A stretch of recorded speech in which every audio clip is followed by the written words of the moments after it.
Tem mua cái gì nữa. nó dân trên năm mũ nó tiền nó trên về tôi nó chúng nó đã có bỏ chữ luôn nó Chỉ cho tái là có. chúa làm chơi ê đi lo chế ấy là trâu không chi ha khó bé nào được cứ ấy bây giờ nhập mồm như bỏ nhé Ôi yo à. các bạn lo luôn nó bây giờ nó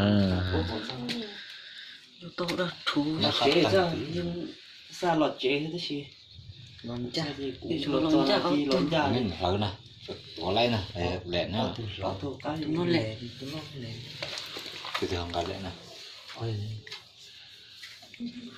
nó phai rất khá cha bằng là chơi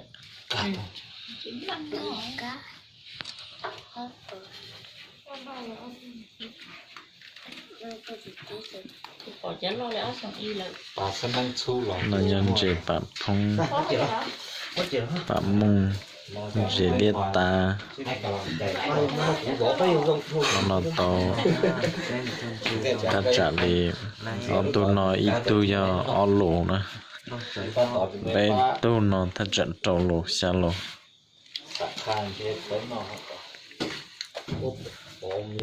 Có thuốc lọ cái tết thuốc lọ có ít thúi lù. sao để đi Khá.